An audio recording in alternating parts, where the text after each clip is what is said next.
Get ready for your daily dose of marketing strategies and tactics from entrepreneurs with the guile and experience to help you find success in any marketing capacity.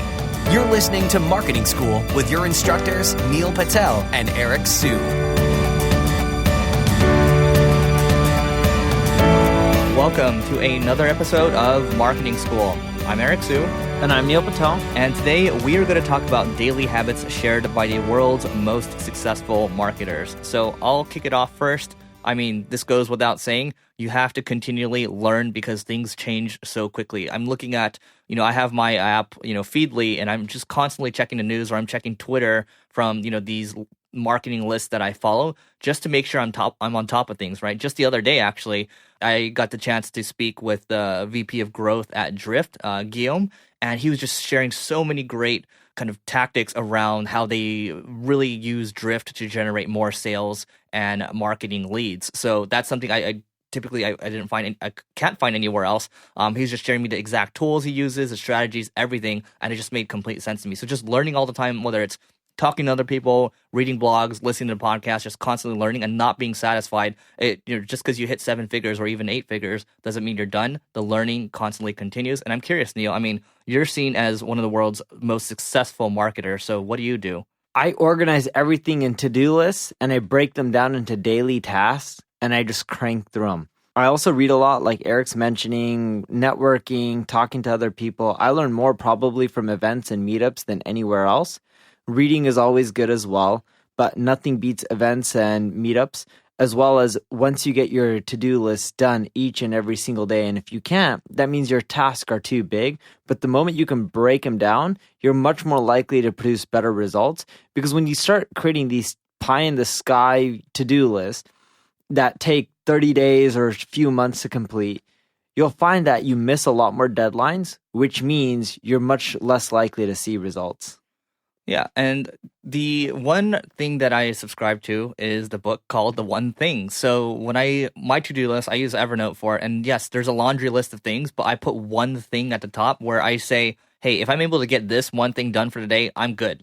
This day is successful. And then I have all the other stuff and all the kind of fires that, come along with, running a company. But if you can focus on that one thing, whether it's that one thing for the day, for the week, for the month, for the year, for 5 years, just think about it that way. If you can break it all out, then it makes your life a lot easier because you are focusing on the high impact things that actually move the needle. And I'm curious, Neil, I mean, we look at tools every single day. What are some tools that you look at every day? Google Analytics. I want to see my search traffic to see if it's going up or down or social, because that's the quickest indicator when algorithms are changing, right? Facebook ended up doing an announcement recently and their stock price tanked by 5% because they stated how they're going to feature publisher content, quote unquote, less frequently. Nonetheless, I end up seeing this stuff in my Google Analytics before anything else because I can see the trends before people writing articles on, hey, Google released an algorithm update, or hey, before Facebook changed, their algorithm. Google Analytics is important. I also look at Google Search Console. I look at the impression count more than the clicks. The reason being is when the impression count goes up or down, it's a leading indicator on what's going to happen with your search traffic. Gmail is another tool I use, but that's how I do all my communication. Skype, another communication tool. I don't really use too many more tools other than that. Ahrefs? Not daily. I use Ahrefs 2-3 times a week, SEMrush 2-3 times a week, but not daily. Yep. Daily tools that I use that I'm looking at every day. So I use Pocket. I mean, I save all the stuff I want to read from Twitter. I just save it for later. Let's say I'm sitting in the line at, the airport or something like that. I just don't have time to read it. So Pocket, I think I have gigs of content in there that I haven't read yet. So, I get to it when I have time. And, we use Slack over here. And I actually think one of Neil's companies uses Slack too. But maybe you're not in there. I'm not into any of my Slack groups. I know Crazy Egg uses it. Hello Bar uses it. The subscribers team uses it. I know for our ad agency, we use Skype more than anything else, but I don't really use any of these tools. I use Skype a lot, but if someone wants to get a hold of me, just call or text me or email me. Yep. And then, we're not going to list off too many tools, but from a project management standpoint, at, whatever company that I'm working with, it's, we use Asana. So Asana is, looking at all the project management tools I've used over the years, it just makes life a lot easier. And then with the Slack integration, I can just add whatever tasks come to mind. And it's just really easy to kind of follow up with people on deadlines, assign things to people, and just move the company along. Neil? I also use Trello a lot. I see that every day, and funny enough, I have it pulled up right now. My guys are redeveloping a tool called Uber Suggest, which I ended up buying out last year. And it just shows me like, all right, what's the progress, where they're at, and how are things going? Great. Yeah. So those are like a couple of habits and tools that we use. I'm trying to think of what else I do on a daily basis. I think learning is important, having to-dos. And then also, I think, Neil and I probably have, well, not probably, for sure, we have different morning routines, but this is a habit I actually see a lot of not just marketers, but entrepreneurs doing. Daily meditation is in there. Journaling is in there. Act of gratitude is in there. And, exercise in the morning. Like this is all the stuff to kind of hack you to move you ahead of everyone else because other people aren't willing to wake up in the morning or, take care of their body, right? That stuff's all important to, executing a good campaign or not losing your mind when something's not working well. So I think that stuff's all important. I'm curious to get your daily habits. My daily habits is I wake up around 5 a.m. I tend to work out. I do a mixture of cycling and CrossFit. So it's a 30-minute workout class or 34 minutes or something like that, in which 1 minute you're on the cycle, pedaling hard. 1 minute you are doing some sort of CrossFit exercise. And then there's, of course, 10-second breaks in between.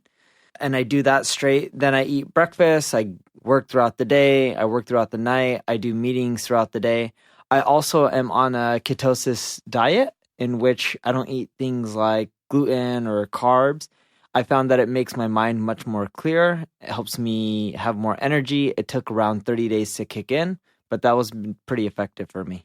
Yeah, I think the more you can optimize your life, the better, right? So, thinking about, and this sounds like, this might sound like, we're being douchey, but like, if you have the means to, if you can have someone come over or you can have food delivered to you where, it's healthy and then you can just go back to kind of working, you think about Elon Musk, he thinks eating is a chore. That's why he scarfs everything down in like 5 minutes. And if he said if he didn't have to eat, he wouldn't. I think for, workaholics like Neil and myself, it's just about trying to drive as much efficiency as possible and, eliminate the things that are a distraction. Yeah, I also try to do a walk every single day. It helps clear my mind. I also, when I'm on the phone, funny enough, whether it's in the office or in my home, I always walk around when I'm on the phone. It helps me think. I don't know why, it's just really random and strange. And usually at night, every single day, I take like a 30-minute walk that helps clear my mind and make sure, I know what I'm doing over the next few days. Yeah, what's interesting, I've talked to a couple people. One of the questions I ask is, what's one new tool that you've added in the last year that's added a lot of value? And, a lot of people have said the Peloton bike, which is basically like having a cycle or like a soul cycle in your house. And then you're just, taking a class right there. And everyone loves it. And I think the other thing I have is has Edward Norton on the TV commercials. That's his voice. Really? I love the Peloton. When I travel, I try to stay at Westin hotels because they usually all have Pelotons. I didn't know that. That's cool. See? There you go. And then the other thing is you can buy it yourself. If you don't want a Peloton and you want to walk around like Neil, but maybe you don't have the space, you can buy a walking standing desk. Those are, I think they're cheaper now, maybe like $500 to $800 or so, and you can go from there. But anything else?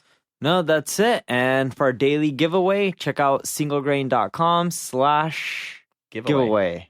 All right. See you tomorrow. This session of Marketing School has come to a close. Be sure to subscribe for more daily marketing strategies and tactics to help you find the success you've always dreamed of. And don't forget to rate and review so we can continue to bring you the best daily content possible. We'll see you in class tomorrow, right here on Marketing School.